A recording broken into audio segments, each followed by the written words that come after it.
আসসালামু আলাইকুম। Hello viewers, কেমন আছেন সবাই? আশা করি সবাই ভালোই আছেন। আজকে আমি মাইক্রোসফট ওয়ার্ড দিয়ে এই ধরনের একটা সুন্দর ভিজিটিং কার্ড তৈরি করে দেখাবো। তো চলুন আমরা প্র্যাকটিক্যালি দেখি। তার আগে ছোট্ট একটা রিকোয়েস্ট করি, যদি আপনি আমার চ্যানেলে নতুন এসে থাকেন তাহলে দয়া করে আমার চ্যানেলটা সাবস্ক্রাইব করবেন, পাশে থাকা বেল বাটনটা ক্লিক করে রাখবেন লেটেস্ট ভিডিও সবার আগে পাওয়ার জন্য। আর যারা সাবস্ক্রাইব করেছেন তাদের সবাইকে ধন্যবাদ। সাথেই থাকবেন, ফিরে আসছি ছোট্ট একটা পর।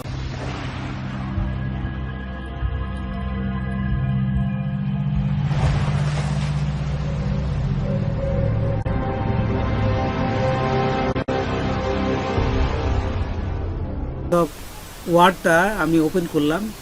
ওপেন করার পর এখন দেখুন এই আমি পেজ সেটআপে চলে যাবেন। এই যে পেজ লেআউটের পরে পেজ সেটআপ আছে, এখান থেকে পেপারে চলে আসবেন। পেপারে আসার পরে দেখবেন যে উইডথ এবং হাইট। আমরা জানি একটা ভিজিটিং কার্ডের সাইজ হচ্ছে 3.5 ইঞ্চি এবং হাইট থাকে 2 ইঞ্চি। আপনারা এই পেপার সাইজে তাই দিবেন। মার্জিনে এসে টপ বটম লেফট রাইট সব পাশে 0.2 দিবেন। হ্যাঁ, এই দেখুন 0.2 আমি দিলাম। দেওয়ার পর এখন দেখুন এখানে এই যে নিচে ল্যান্ডস্কেপ আছে, এটা ল্যান্ডস্কেপ সিলেক্ট করবেন, তারপর ওকেতে ক্লিক করবেন। ওকেতে ক্লিক করার সাথে সাথেই আপনি তাহলে দেখবেন যে ভিজিটিং কার্ডের যে সাইজটা ঠিক এইটা তৈরি হয়ে গেছে। তো তৈরি হওয়ার পরে এখন আমরা এটাকে একটা ডিজাইন দিব বা একটা কালার দিব। সেই জন্য ওই যে শেপে কালার, তারপরে এই রেক্টেঙ্গুলার সিলেক্ট করে এখান থেকে মাউস ধরে টান দিবেন। টান দিলে আপনার রেক্টেঙ্গুলারটা সুন্দরভাবে আপনার সাইজটা সমান মাপে আপনার তৈরি হয়ে যাবে। তারপরে এখান থেকে একটা কালার দিবেন। তারপর কালার দেওয়ার পরে শেপ আউটলাইন থেকে আউটলাইনটা উঠাই দিবেন। ওই যে শেপ আউটলাইন থেকে উঠাই দেবেন। এখন আমি আরেকটা এখানে ঠিক একই অবস্থায় আরেকটা এই এখান থেকে আরেকটা বক্স তৈরি করব। সেই জন্য আবার চলে যাবেন ইনসার্ট, এই যে তারপর এখানে যে এটা আছে শেপতে রেক্টেঙ্গুলার নিয়ে এই যে আরেকটা আঁকলাম। তারপরে এখান থেকে আমি অন্য কালার দিলাম, এটা দ্বিতীয় কালার দিয়ে এখান থেকে শেপ আউটলাইনটা দিলাম।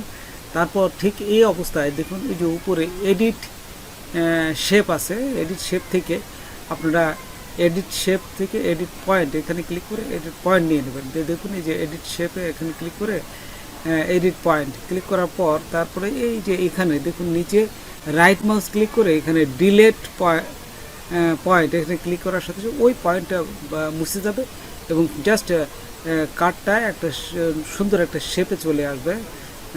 আসার পর এখন আবার দেখুন এডিট শেপ থেকে এডিট পয়েন্ট নিয়ে নেবেন।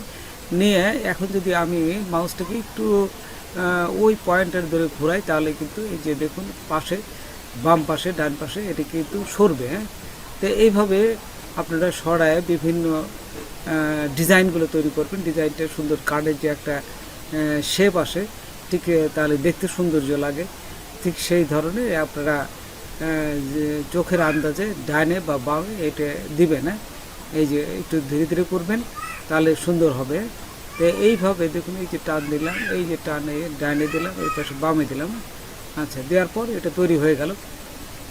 তারপরে যে উপরেরটা আবার সিলেক্ট থাকা অবস্থায় জাস্ট কপি পেস্ট করবেন। কপি পেস্ট করার সাথে সাথে এই যে আরেকটা তৈরি হবে। তখন এখন এই কালারটাও আবার চেঞ্জ করবেন। না, এই যে শেপ ফিল্ড থেকে এই কালারটা দিবেন। অন্য বিভিন্ন কালার আছে, আপনারা ইচ্ছে মতো যে কোনো একটা কালার আমি দিলাম। দেখুন পরে আবার কিন্তু এই কালারগুলো চেঞ্জ করা যায়। যেটি সিলেক্ট করবো না, এই যে সিলেক্ট থাকা অবস্থায় আমি এখন দেখুন যে আবার কপি এবং পেস্ট করবো।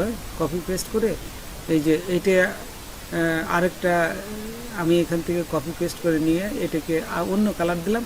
আর দেখুন এখান থেকে আবার এই যে এডিট পয়েন্ট থেকে এডিট শেপ থেকে এডিট পয়েন্টটা নেবেন।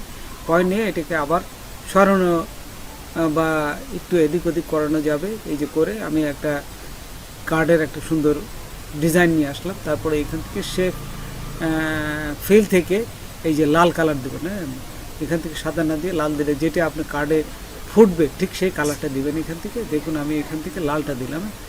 এইখান থেকে আপনারা যদি ডিপ আরও দিতে চান সেই ক্ষেত্রে শেপ ফিল, তারপর এখান থেকে নান করে দিবেন। আর এখানে গ্রেডিয়েন্ট দিতে পারেন। এই যে এখানে যায় যে বিভিন্ন গ্রেডিয়েন্ট দেওয়া যায়, এই গ্রেডিয়েন্টটা আমি দিলাম, দেখুন এখানে এটি দিলাম। হ্যাঁ, গ্রেডিয়েন্ট দেওয়ার সাথে সাথে এই যে বিভিন্ন মাঝে যে শেডটায় এখানে কিন্তু এই গ্রেডিয়েন্টটা পড়বে এবং দেখতে খুব সুন্দর হবে।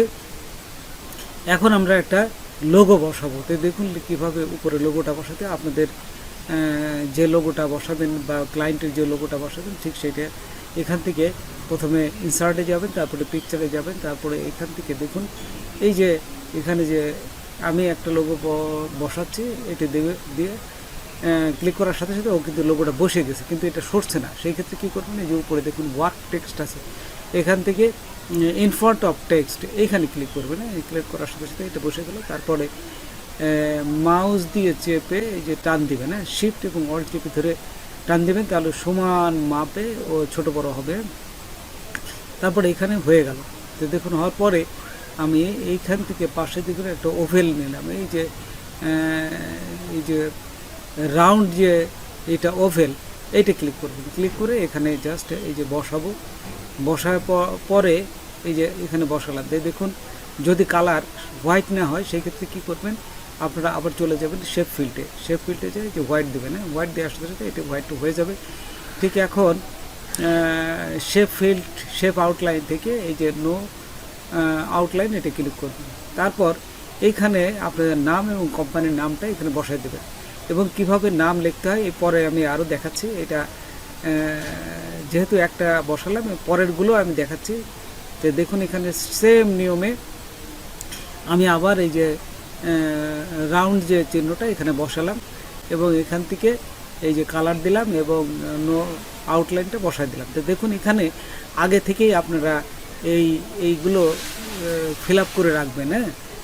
সেটা হচ্ছে আপনাদের একটা ফোন আইকন, ওয়েবসাইট আইকন এবং ইমেলের আইকনটা, এই আইকনগুলো আপনারা আগে থেকে তৈরি করে রাখবেন। তো দেখুন এখানে আমি কপি পেস্ট করলাম এবং আবার দেখুন এই রাউন্ডটা আমি আবার কপি এবং পেস্ট করলাম, কপি পেস্ট করে বসাই দিলাম এবং এইটা সিলেক্ট থাকা অবস্থায় আপনারা চলে যাবেন এই শেপ ফিল্ড, তারপর এই যে পিকচার থেকে এখন যে আমি এখানে দেখুন এই যে ফোনের যে আইকনটা আমি এখানে ক্লিক করার সাথে সাথে এখানে বসে যাবে। ঠিক সেমভাবে আবার এটা সিলেক্ট করবেন, সিলেক্ট থাকা অবস্থায় এই যে শেপ ফিল্ড, তারপরে এখানে পিকচার থেকে এখানে ফ্রম ফাইল, তারপরে ইমেলটা দিবেন, ইমেলটা চলে আসছে। ঠিক একই অবস্থায় আবার সিলেক্ট করবেন, আবার সিলেক্ট থাকা অবস্থায় এখন আবার যাচ্ছি শেপ ফিল্ড, তারপরে পিকচার এবং এইখানে ফ্রম ফিল, এখানে আসার পরে এই যে ইমেল যে আইকন এটা দিয়ে দিলাম। দেখুন আমাদের কিন্তু এটা সুন্দরভাবে সেট হয়ে গেছে। এখন সমান মাপে মিডিলে যে হয়েছে কিনা সেটা করার জন্য তিনটে সিলেক্ট করবেন। সিলেক্ট থাকা অবস্থায় চলে আসবেন, এই যে অ্যালাইনে চলে আসবেন। দেখুন এখানে অ্যালাইন আছে, অ্যালাইন থেকে অ্যালাইন মিডিল দেওয়ার সাথে সাথে সমান মাপে এটা বসে যাবে। তো এখন কীভাবে এখানে লিখতে হয় সেইটা দেখাচ্ছি। তো এখানে শেপে যাবেন, শেপে যায় এই যে বেসিক শেপের প্রথমটাই লেখা আছে বক্স, এই বক্সটায় আপনারা ক্লিক করবেন। ক্লিক করে টান দিলে দেখুন এখানে এই যে লেখার অপশনটা দিয়ে দিছে এবং এখানে লেখার সাইজটা 6 দেবেন। যে বেশি বড় দিলে দেখতে খারাপ দেখা যাবে এবং এগুলোর সাথে কার্ডের মাপে সবসময় 0.65 বা 6 এই ধরনের দেয়। তাই আমি 6 দিলাম, 6 দিয়ে এই যে লেখাটা লিখে ফেললাম। ঠিক একই অবস্থায় আবার ইনসার্ট শেপ, তারপরে এখান থেকে আবার ওই যে বেসিক শেপের ওই জায়গায় এতে ক্লিক করলাম, ক্লিক করে এখানে আবার বসাই দিলাম। বসায় এখানে লিখবেন হচ্ছে মাউস ধরে টান দিবেন, টান দিলে কিন্তু এটা বসে যাবে। এই যে বসে গেল। তারপরে আবার এখানে সাইজ 6 দিবেন, 6 দেওয়ার পর এখানে লিখবেন হচ্ছে ইমেল অ্যাড্রেসটা, আপনার যে ইমেল অ্যাড্রেসটা থাকবে সেই ইমেল অ্যাড্রেসটা দিবেন। তারপর দেখুন এই লেখাটাকে আমি একটা এই আপনার যে কালারের সাথে ম্যাচ করবো, সেই ক্ষেত্রে কী হবে, সিলেক্ট থাকা অবস্থায় আপনারা ওই যে শেপ ফিল্ডে যাবেন, তারপরে এখান থেকে ওই কালো যে কালারটা ওইখানে দেওয়ার সাথে সাথে লেখা সাদা হয়ে যাবে আর এটা কালারে সেম মাপে হয়ে যাবে। এবং ওয়েবসাইটের ক্ষেত্রে আপনারা দিবেন হচ্ছে সেম নিয়মে ইনসার্টে যাবেন, তারপর এখান থেকে শেপ এবং ওই যে বেসিক শেপের নিচের থেকে এটাকে ক্লিক করে এখানে লেখার অপশনে এখানে লিখে দেবেন ওয়েব সাইট অ্যাড্রেস, আপনার যে ওয়েবসাইটটা সেটা দেবেন। তো এইভাবে সুন্দর একটা ডিজাইন তৈরি করা যায়। তো বন্ধুরা, আজকে এই পর্যন্ত। নতুন কোনো ভিডিও নিয়ে আবার আপনাদের সাথে হাজির হব। যদি আমার ভিডিওটা আপনাদের ভালো লাগে বা কোনো উপকার আসতে, অবশ্যই সাবস্ক্রাইব করবেন, একজন বন্ধু হলে শেয়ার করবেন। ধন্যবাদ সবাইকে। আল্লাহ হাফেজ।